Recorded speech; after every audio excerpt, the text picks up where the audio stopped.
இன்றே டவுன்லோட் செய்து உங்கள் ஃபேவரட் ஷோக்களை என்ஜாய் பண்ணுங்க.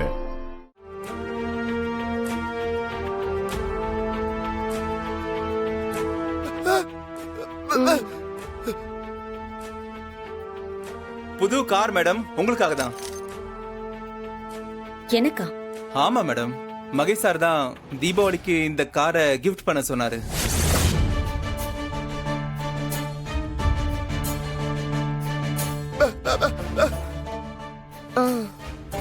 ஒரு நிமிஷம் சாவி வாங்குற மாதிரி கார் பக்கத்துல வந்து நின்னீங்கன்னா நான் போட்டோ எடுத்துட்டு கிளம்பிடுவேன்.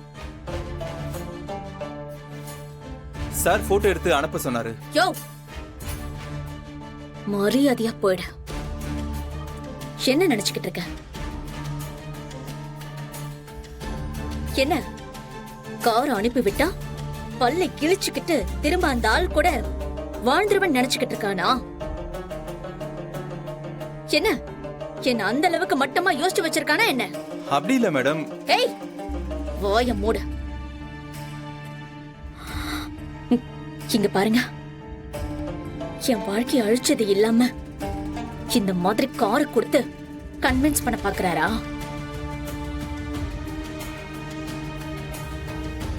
அந்த அளவுக்கு ஒன்னும் நான் மட்டமா போயிடல. போய் உன் பாஸ் கிட்ட சொல்லு, பணத்தாலேயோ சொத்தாலேயோ ஒரு பொண்ண சந்தோஷமா வச்சுக்க முடியாது. உண்மையான அன்பாலையும் மரியாதையான வாழ்க்கையால மட்டும்தான் ஒரு பொண்ண சந்தோஷமா வச்சுக்க முடியும். அதெல்லாம் தெரியாத ஒருத்தன் தானே அவன்.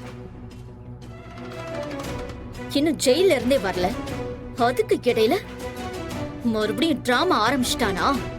மேடம், டேய், இப்ப கார் எடுத்துட்டு போக போறியா இல்லையா?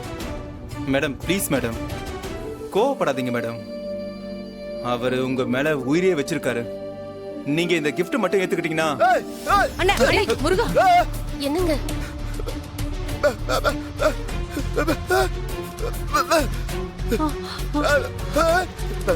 அண்ணே வேணாம், முருகா முருகா பொறுமையா இரு. அண்ணா டேய் என்ன சொன்னா கேளு. வேண்டாம்டா.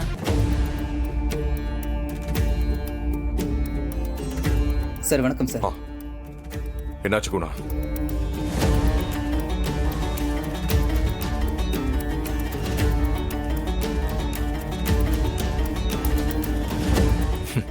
நினைச்சேன். ஏன் அஞ்சலி இல்ல, அவ அப்படித்தான் இருப்பா. அவ அதை சந்தோஷமா ஏத்துக்கிட்டாதான் தப்பு. அது அவ கேரக்டரே இல்ல. அஞ்சலி சாதாரண பொண்ணு கிடையாது. அன்பு, பாசம், கோவம், ரோஷம் எல்லாமே அளவுக்கு அதிகமா இருக்கிற ஒருத்தி. அவ்வளவு ஈஸியால அவளை கன்வின்ஸ் பண்ண முடியாது. அதுவும் கேவலம் ஒரு காரை கொடுத்து கன்வின்ஸ் பண்ண முடியுமா என்ன? வாய்ப்பே இல்ல. என் அஞ்சலியோட ஸ்பெஷாலிட்டி அதுதான் குணா. ஆனா உங்களுக்கு ஒண்ணு தெரியுமா? அவளுக்கு என்ன விட அவ்வளவு பாசத்தை வேற யாராலையும் கொடுக்க முடியாது. என்ன தவிர இந்த உலகத்துல அவளை யாராலையும் பார்த்துக்க முடியாது. அவ இல்லைன்னு சொன்னா ஒண்ணு இல்லாம போயிடுமா என்ன? என் குழந்தை, என் வாரிசு, என்னோட மறு உருவம், என்னோட எதிர்காலம் அவ வயித்துல வளர்ந்துகிட்டு இருக்கேன். இன்னைக்கு வேண்டான்னு சொல்றவ நாளைக்கு என் குழந்தைக்காக எல்லாத்துக்கும் ஓகே ஓகேன்னு தலையாட்டுவா. அப்புறமா எல்லாம் சரியாயிடும். சரி, நீங்க கிளம்புங்க. சார், வேற ஏதாவது வேலை இருக்கா?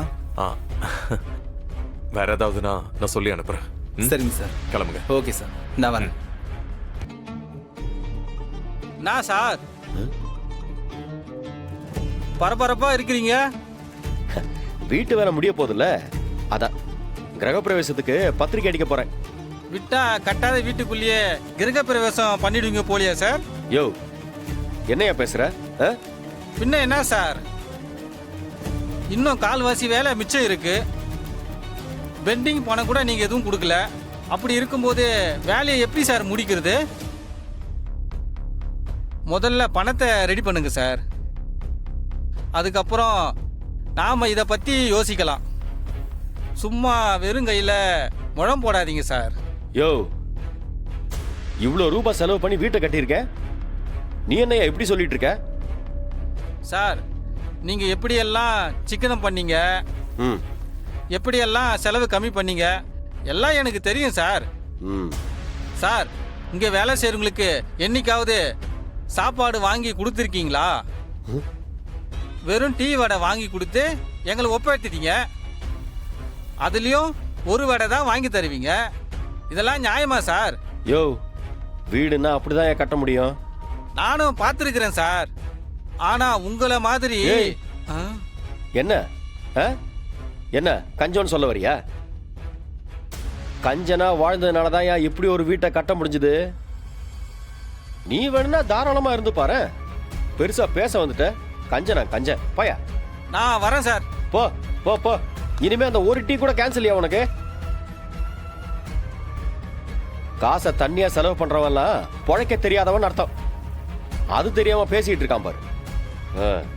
முடிய ஒழுங்கா வெட்டுறா. பணத்தை பத்தி என்கிட்ட வந்து பேசுறான். இனிமே பேசட்டும். கொஞ்சம் இருங்க.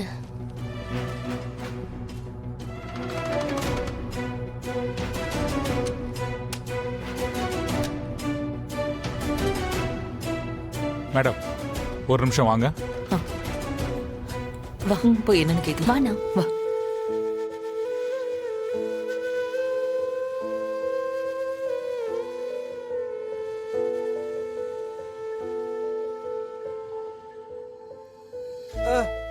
டாக்டர்,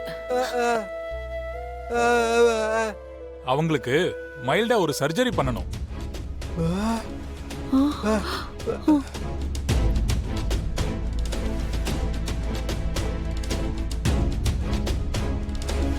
என்ன டாக்டர் சொல்றீங்க? சர்ஜரினா எந்த வயசுல போய்? ஆமா, ஹார்ட்டுக்கு போற ரத்த குழாயில சின்ன அடைப்பு இருக்கு. அதை எடுக்கணும்னா உடனே சர்ஜரி பண்ணணும். டாக்டர், அது மருந்து மாத்திரையில ஏதாவது சரியாக வாய்ப்பு இருக்கா? கொஞ்சம் பெரிய பிளாக். 1 மாசத்துக்குள்ளேயே சர்ஜரி பண்ணிடணும். இல்லைனா உயிருக்கே ஆபத்தாயிடும். ஐயோ, இருப்பா.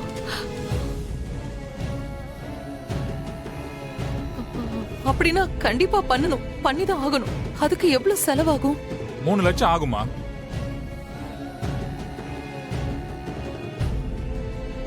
இந்த சர்ஜரியை பொறுத்தவரை மொத்த பணத்தையும் முன்னாடியே கட்டணும். அப்பதான் ப்ராசஸ ஸ்டார்ட் பண்ண முடியும்.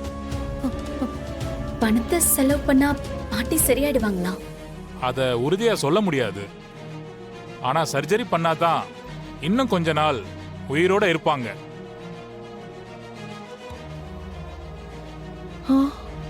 அதுக்கப்புறம் எழுந்து நடக்கவும் வாய்ப்பு இருக்கு.